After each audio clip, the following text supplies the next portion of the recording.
Сайн байцгаана уу хүнд үзэгчдээ. Өнөөдөр ороо манай de facto нэвтрүүлгийн зочноор энэтхэг улсаас Монгол улсад суугаа онц бөгөөд бүрэн ирэхэд элчин сайд Сатбир Сингх оролцож байна.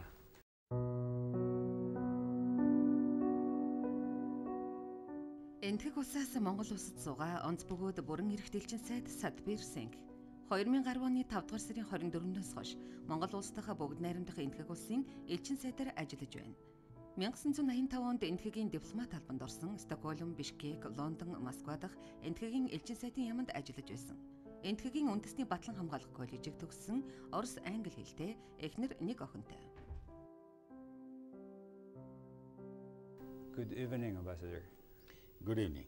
Welcome to the de facto, and I know you have been called like an ambassador to cold countries. Why? Thank you very much. That's very nice of you to have me here, and I'm in the coldest capital of the world. Okay. That also is a rare privilege. It's called because I have really served in countries where summers are very short.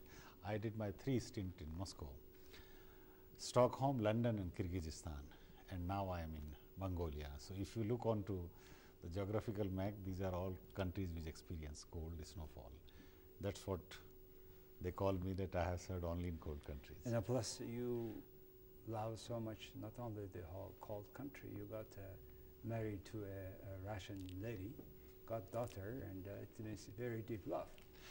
Thank you very much. That's correct. That's correct. It's very interesting that when I joined the diplomatic service, there was tremendous social pressure on me to marry. But as a bachelor, I came to Moscow. And when I was serving in Moscow, there were very few proposals coming for marriage. So I fell in love with a Russian girl and married her. She's a wonderful person. I mean, in that sense, is a cross culture.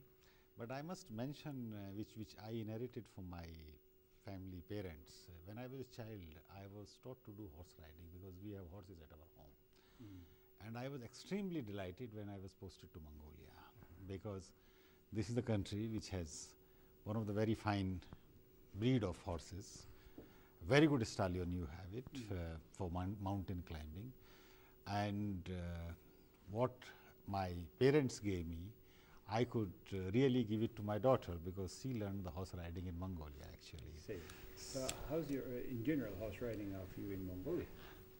It's very good because thanks to the horses of Bold family, this is Bold Huyag and Do Bold. They are the one who are friend of mine, and Bold Huyag in particular said that you can use their horses. So I do visit. It is in the Thul Valley near Tarils, where I go, and twice, thrice a week I do go for horse riding, 2 to 3 hours. It's wonderful. You know, when now current Mumbai was called Bombay, I visited. And there was a famous family movie stars, and what's the name of the family? Kumar. That family, and I had somehow visited with my Indian friends there, a horse farm, which is shown in movies.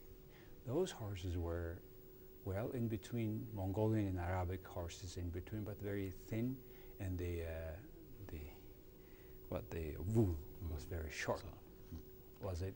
Is it the typical Indian horses? No, actually, climatically, India was not breeding horses. India had started horses only in 10th century. After Iran has got converted into Islam, and the Islamic influence came, and particularly the soldiers came. And we found that we were not having horses, we were having other animals, and particularly elephant was the major one which was used. So India started having horses around 10th century because the climate was humid. Not good climate for horses. I come from western part of India, where the climate is more like a Gobi desert. It's a dry and cold climate. Yes.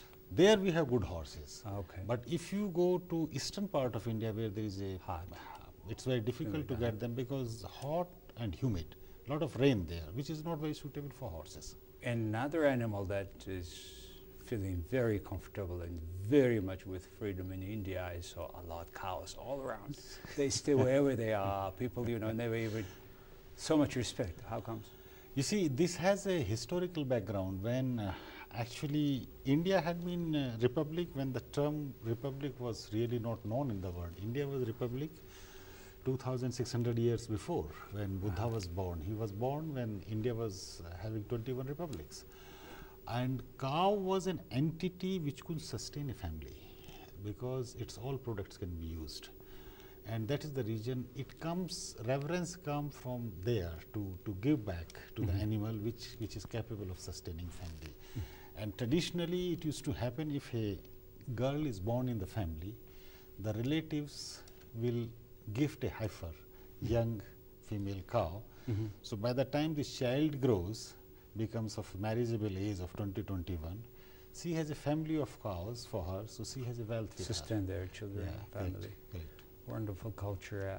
Another thing that struck me was India has it's a only country where you made a revolution without, say, single shit or single blood.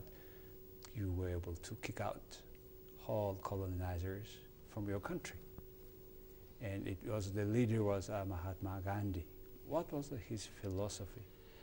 You see, Mahatma Gandhi, if you look back, he drove inspiration from Indian epics, basically Mahabharata and Ramayana, because in late 19th century when he was growing up in India, India was still having the traditional system of education. India, every village has a temple, and the temple was also a center of education as well as of literature. So gatherings, verbal communication. India was a highly literate society. And he found that our epic teach that the human beings are good. As long as they restrain their deeds are good. For having a good deed, your means have to be good. So it's very important for Mahatma Gandhi first to have a human at the center of any system, because society exists for the benefit of people, for the benefit of the human being. Second thing, if you want to have a good result, good means are to be used. You can't use foul means and achieve good result or expect good result. This comes typically from Bhagavad Gita's teaching, which was in epic form. Now for Mahatma Gandhi, the Britishers were not evil, but the system they have imposed on India was evil. So he said, I will overthrow the system. I have no hatred against you. You are doing what you felt good, but this is an evil for me because you have destroyed my culture, you have destroyed my society. So I will fight without weapon, without bullet, but I'll oppose you. So Mahatma Gandhi's typically was that I will not cooperate with any system of governance in India. And his movement started in 1930, and by 1947 you have seen the result. Probably he was one of the most significant individual who had faith in non-violence. So his all movements were non-violent. Second thing, for him as a human being, both male and female were very important, equal entities. So Indian national movement was led by both on equal partnership, where we are still struggling for women's right. In Indian independence movement, you feel the women are marching shoulder to shoulder with men. And third aspect which he brought was extreme transparency. Mahatma Gandhi, the contribution which came to him was actually announced. So he never kept money with him for his movement. And I think he outstands among many leaders with the full integrity of what he was saying and doing. Absolutely. You see, he also was a very, very practical man. He said that if I have a desire for fruit, then my effort is biased, not selfless.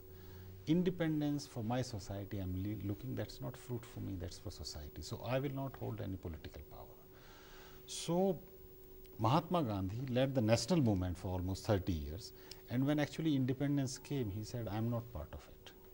You form political parties, take political power. So he was true. I said I'll with work for whatever he said. Correct. And I said I'll be out of it. the most, I think, the wing expression of him staying or should stay with us is be the change you want to see. That's right. That's a you know, we have a street of Mahatma Gandhi, monument to this great man, and which the name brings me to another very interesting person I have met in my life. In India, I had a chance to be a guest at home of Rajiv Gandhi, who is a son, one of two sons of Indira Gandhi. Unfortunately, both were killed by their bodyguards. And the name Gandhi, how does it come from? Please tell us. You see, it's very interesting. It's very interesting because Indira Gandhi lost her mother at a very young age when she was a child. She was actually 13 years when she lost her mother. Her father, Jawaharlal Nehru, was in jails and she was in boarding school. Mm-hmm. She fell in love with a boy who was not from her caste. She was a Brahmin, born of daughter of Pandit Jawaharlal Nehru. The boy she fell in love was a Parsi, coming from his origins coming from Iran, Persia, when they were persecuted. When they were persecuted after the Muslim invasion there, they left and took shelter in India, and they are part and parcel of Indian society. Now you have Feroz and Indira, one Brahmin, one Parsi, not only intercaste, but it was interreligious marriage. And in those times, in those societies, in 30s and 40s, it was something very shocking because society was not yet urbanized. When this issue was brought to the attention of Mahatma Gandhi, because Indira Gandhi, whenever she was in India, she will spend time in the Mahatma Gandhi's ashram. She used to do the selfless service for children, for people. She used to work there. And when Mahatma Gandhi came to know that this girl has fell in love with a boy, but this is the problem, he called both of them and asked, do you really love each other? Of course, these youngsters confessed their love. He said, all right, then I give you a solution, take my name. Ah, that's why. So, boy became Feroz Gandhi and Indira Nehru became Indira Gandhi. It was not only name, but also that leadership. Yes, somehow was right. given to. And since he has blessed, Nehru really did not oppose and agreed for the marriage. Ambassador, I want to talk tonight with you about what does it take in your state government to be an ambassador. I mean, how do you have some connections? How does public service select their people? Please tell us about that. You see, we are a very diversified country. We are multi-ethnic, multilingual, multi-religious, huge population. Mm-hmm. Now, to have a system of governance which is respected, which gives a sense of security for the people who work there, whose authority is really respected, there were two principal and fundamental decisions which were enshrined in our constitution in 1950. One was that we will have an autonomous institution called the Union Public Service Commission, which will recruit the so-called bureaucrats or the people, those who are in the state services. So, it's a commission of 9 members which are basically non-political. For their qualification to public service are selected, and this commission of 9 members then recruits all the civil servants in India, which are around 1,000 a year it recruits. So, you have around 3,000 to 4,000 civil servants. Out of this very small component comes of diplomats. When I joined the civil services, my intake was only 12 people. Let me just give you background. It has a 3-stage examination. I apply for this. There are around 400,000 applications. I am just given a number, and then it is a computer sheet which evaluates my performance, the preliminary. Which year was it? This was in 1984. 84. So Yes. with the computer. Yeah. Uh-huh. Then out of 400,000 it filters out, Yes. and around 4,000 candidates are permitted to take the written examination. This is a second round of This is the second round of it, where you are supposed to give a descriptive answer, but only my roll number is there, nothing else is there. And then this is examined against the options I have given. Say I was a student of history and political science, so these were the two areas I have selected. So you can select whatever you feel. Once this is there, then you are filtered again. Out of 4,000, you are around 1,500 to 1,600, twice the vacancies. So this is a third round. This is third round. You go for interview. And until that, whoever is examining, they don't know your name, no, who are you from. They have no idea. It's only number, which is my application number, through which it travels. Yes. So it's extremely extremely impartial system. In fact, what matters only is that your own capabilities, what you display. So that, how many public servants about in India altogether? Well, for you have say around 30 to 40,000. For 700 million population. Right? No, the population is 1.2 billion. 1.2 billion. What I say, this one, these are the called Group A services or the All India services. Now we have the distinction, since there are 29 states. We have services which are all over India, which are services which are restricted to the states. So diplomats belong to All India services. There are other bureaucrats who belong to All India services. So you are not only selected from Delhi or capital. No. From this 29 states, anybody can be a diplomat. Any Indian citizen. Okay. Any all Indian right. citizen. So, but you express and you were feeling that you are qualified to be a diplomat. And what school you have done? University or degree? No, or I what? did my university. I was a student of political science. I was doing my masters, and at that time there were two options open for me: either go to the family business, because the family was running a company which my cousin runs today. It's a very good textile and beer manufacturing company. So either I go into that line and go for MBA, or I take to other vocation I wanted. And at that juncture, one of my professors said that, look Satbir, I have observed you now almost 5 years on the campus. My suggestion to you, why don't you go for civil services? So I said, I have not really given a thought to it, but if you feel I should take a shot, I do it. And it so happens that that time one of our former ambassadors were coming from Mexico, from my city, where I am born and brought up, Jodhpur. So he came back and we were just meeting him, and he said it's a wonderful job, and in fact to do represent your country. So you don't regret? I don't regret. In fact, Okay. it's a wonderful job. You then let's talk a bit about your career in other countries. You have been in Afghanistan, Sweden, right, and Russia. Yes. And how long you have spent in Russia, and what was the historic events that happened during your stay there? You see, I must say that we have very special relationship with Russia for historic reasons. After India's independence, since we came out of a colony, there was a restrictive trade regime against India. So India has to develop its metallurgical industry. We couldn't import technology because there was a restriction on supply of technology to us. It was Soviet Union which came forward in terms of supplying technology to us. Second thing is, when we refused, particularly Pandit Jawaharlal Nehru in 1955 said that, well, we will not join the bloc of either socialist or capitalist. We are independent and we will remain. So we have India, Egypt and Yugoslavia, former Yugoslavia, formed a group known as non-aligned group. So we were not part of any camp. This resulted in that the defense supplies also were evaporated for us. Now India's industrial base was not very strong.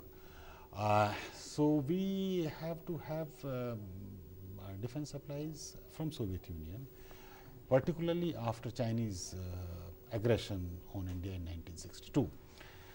And today 70% of India's defense equipment is actually of Russian origin or Soviet origin, I'll put it this way. Does it mean that the renewable of those park Yes, that's requires to purchase more weapons from Russia? No, the relationship has actually transformed very much. It is no longer of a supplier and recipient, it is joint production now. For example, T-50 aircraft, which is the 5th generation aircraft, is being developed. India is part of the development project. So, Russian forces will receive single-seater, Indian forces will receive single and double-seater, both according to their requirement, both for Air Force and Navy. So, it is not buying alone. Similarly, the missile, BrahMos missile. BrahMos is actually two reverse name, Brahmaputra from India and Moskva from Russia. Oh, I see. So, BrahMos is a missile, it is a supersonic missile which goes on 2.5 Mach is the speed for this missile. It is a joint production. Joint production. Basically, it is produced in India. So, do you only buy from Russia? We do buy, but we buy from others also now, because what had happened that after the collapse of Soviet Union, the geopolitical scene very dramatically changed. Yes. Ideology has gone away. Yes. What was left for was basically the capacity to pay, and as long as you are not in violation of international regime. India's economy and society, highly integrated society. We have around 35 million people of Indian origin Yes. in 100 countries all over the world. Yes. And so is our economy. Our economy was never state run, it's a private run economy, it's a capitalist system. So, after the demise of Soviet Union, ideology has gone away from the international scene. So, we now acquire from France, from Germany, from Italy, from US. US is emerging as one of the biggest supplier of equipment. Okay. Ambassador, yeah, I do agree that India is an economy where all businesses are taken by private sector almost, and regulated only by here and there, stronger or weaker, by the state. Having said that, what kind of opportunities do you see as ambassador, economic opportunities for businesses of two countries in Mongolia? You see, you are very lucky people, because you have your all mineral resources still intact and they are being now explored. Mm-hmm. It's very, very, very nice to come to a country which is enormously rich in resources.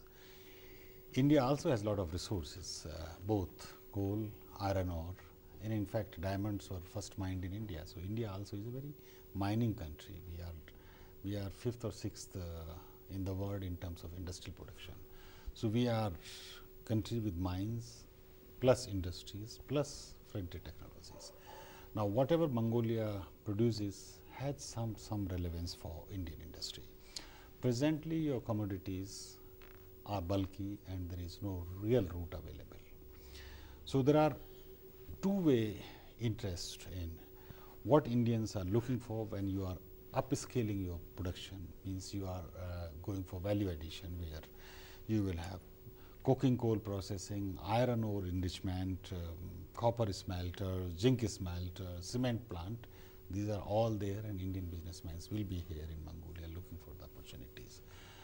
It will be a dream for them to take the Mongolian products to India, because they import from all over the world. Say for example, copper cathode is imported in India. There is an Indian company which has mines in Kinshasa, a smelter in US,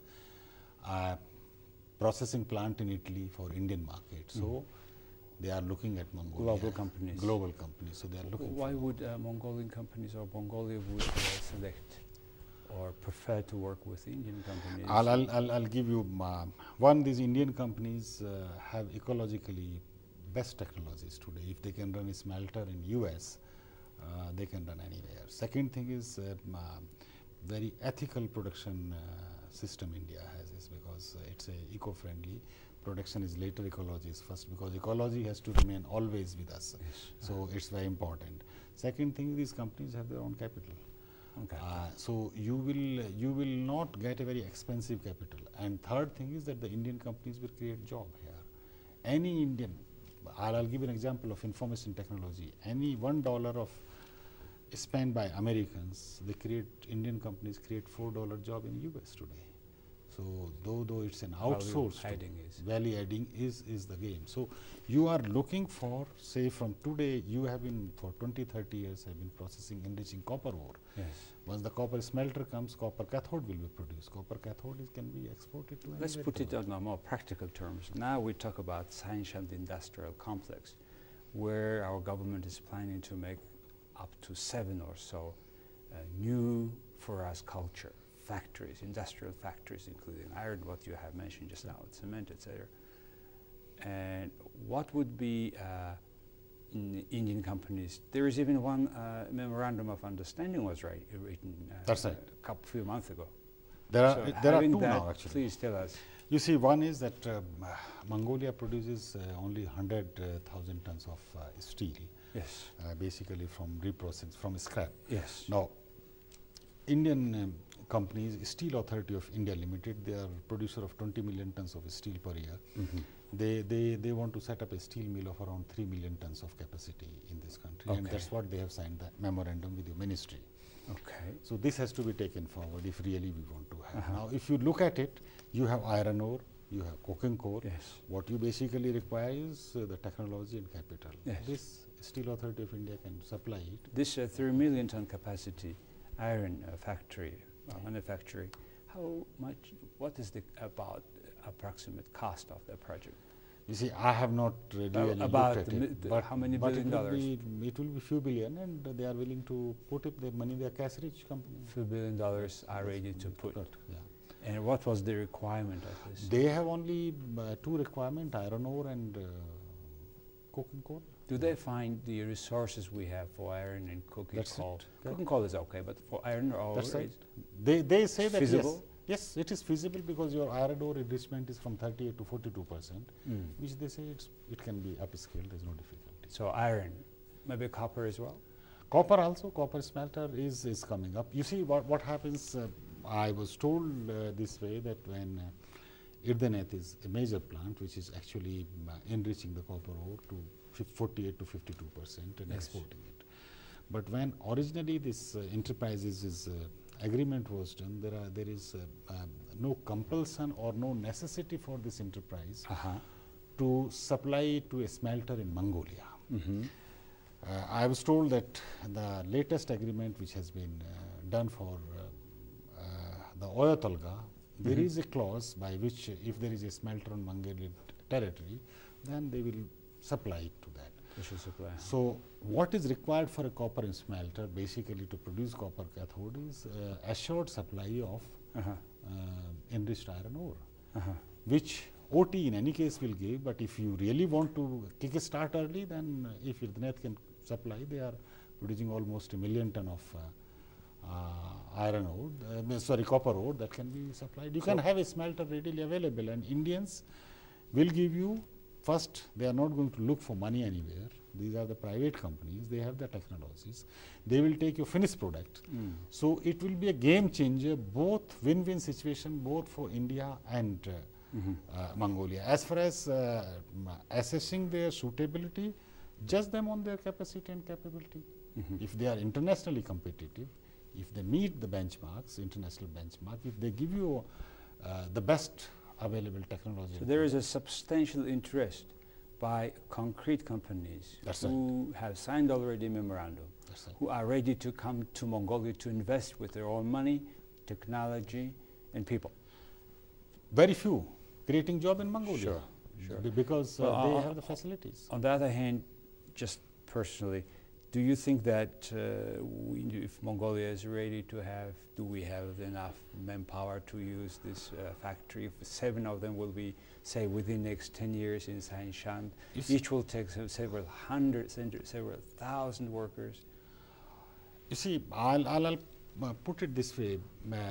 Given the modern processing facilities, in my opinion, Mongolia has capacity. Because you are basically looking on trained engineers. So what you require is to train the people into particular stream. Mongolian people are extremely versatile, capable people. So then we consume domestically whatever we need. The rest, the residual, is ready to be taken to India. India and other way. Anyway. Like say for cement, in Siberia cement is deficit. Yes. So you will be a net exporter of cement to Siberia, then in fact. Okay, Ambassador, I also would like to ask you about SME, small medium enterprises, role in the Indian economy. I have traveled all around India, visited several cities, and I saw incredible amount of SMEs. It looks like the backbone of the economy is these people, and they're working very successful. What is the conditions of that successful operation of SMEs, to your opinion? You see, given the diversity and number of people in India, the state came to the conclusion that it cannot regulate all the economic activities. So we came up with our industrial policy in 1956, where we created a category of what we call the small and medium enterprises today. This category had only two provisions. One, that it must have a capital invested, then in 60s not more than $500,000, equivalent in Indian rupees, and should not employ more than 10 people. Thereafter, it does not need anything. It does not need state registration at all. So there is no state registration, there is no state regulation, there is no checkup. What bounds them for quality is where they can sell it. So the consumer controls their quality, not the state controls their quality or regulates the quality. And over a time, this is the industry which actually till today is 40% of our export. Total jewelry sector, total consumer goods, detergent, soap, pastes, textile, all comes from there. Shoe and leather manufacturing, clothes, apparel, this all comes from SMEs. So those SMEs, then they have not much relations with the government. They don't pay taxes. No, nothing. Nothing. Nothing is paid, because you see what they are doing it that they are rendering a service to society in terms of employing 8 to 10 people and then creating feeder jobs for raw material. So their overall benefit to society is much bigger than taxing them. So does it mean that you also don't provide special discounted loan, etc., the government? No, government doesn't provide, but bank do provide. Okay. Bank do provide against the collateral, so it's a commercial deal so for bank. Very interesting component. Why I'm saying, repeating that is 80% of Mongolian enterprises are into that category. Under the 9-person employee, and less than, of course, less than $500,000 easily at turnover. And those companies can do just the register, full stop, and they work. Register and work, no tax, nothing. Nothing, absolutely. They have to just the quality. How about the condition of the labor if they will hire? Who will make sure that they meet proper conditions? Well, India is a free market in the labor. If the labor doesn't like the conditions in which he is working, he can move out, and that's what the conditions have improved there. I see. Actually, now to competition make them that conditions, and a consumer controls the quality. That's right. That's a very interesting concept. You were talking about the soap. Yes, that's right. As you know, I don't see much that soap in Mongolia. I can say that detergents and soaps, which is the necessity of every citizen, and Mongolia has local raw material, and any enterprise in Mongolia can produce it and consume it. So that's what had happened in India actually. That's what had happened. That we had multinationals. We have Unilever in India. We have Johnson & Johnson. More and more products are needed in the market because the penetration of information and communication technology into the processing industry is very high today. If you want to set up a beer plant, you need an IT model, how this plant has to be operated. So Indian companies today are giving products, particularly in banking and finances sector. One of the companies located in India actually has, it is called Oracle Financial Services. It is today owned by an American entity, but located still in Bangalore, and there is substantial Indian shareholding in it.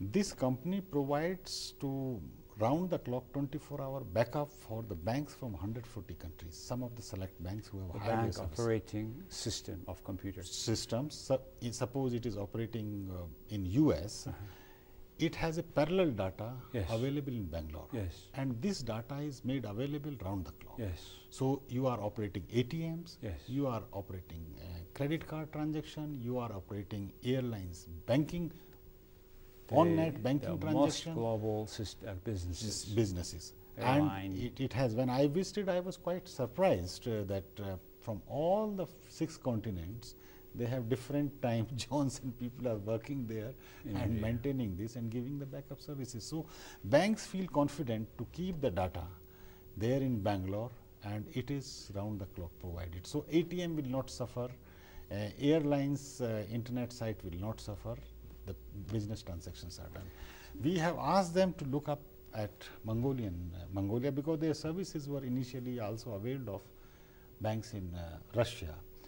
And they have had a visit. Let us see if they succeed here. They have visited Mongolia. They have visited Mongolia. Their CEO was there 2 months back here. I see. So there is IT, possibly another sector we can work together. Absolutely.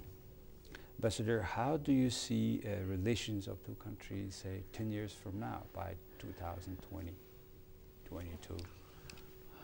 Well, we have very historical relations, and as both Mongolia as the fastest economy of the world and India is also growing, I see a very bright future. I see a bright future for simple reason that these are 2 open societies where the people, where they find niche, they interact. Today there are around 800 Mongolian students studying, there are around 400 monks there in India studying. These are the people who are actually the future for us, because they get their basic skills when they are just passing out from the school, develop them in the universities in India, come back with the knowledge of it. Similarly, Indians are coming here, looking here, working here. Presently, though, they are working through the multinational companies. Some of the Indians are hired in New York or in Frankfurt. They come and work here, or in Canada, in minings. Knowledge workers. But they are also understanding Mongolia. So they are also looking at it, how it can develop.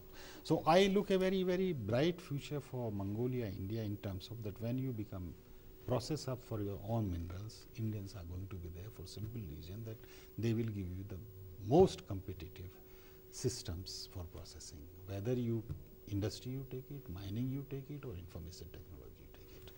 Similarly, Indian market is a very open market.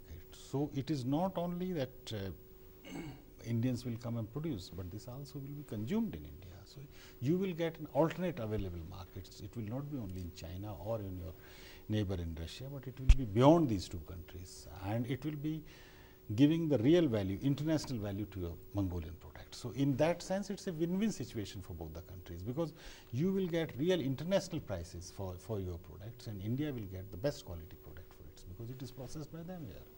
So I see a very, very, very bright future. Today, the biggest hindrance is the communication, the direct communication between Delhi and Ulaanbaatar. Yes. I am hopeful that it will come through, because once I see Indian airlines or airlines registered in India are not operating because Indians are very less here. I think so it will become more viable for Mongolian entities to operate, because Mongolians do travel to India. And Mongolians, once they visit, they repeat visits we also see. Great. My last question about the role of India and Mongolia of cooperation in the Asia-Pacific region in this territory. We are both excluded in a way from APEC under the name of moratorium for new membership. And yet India, I mean, is one of the largest economy. You have a new structure, BRIC.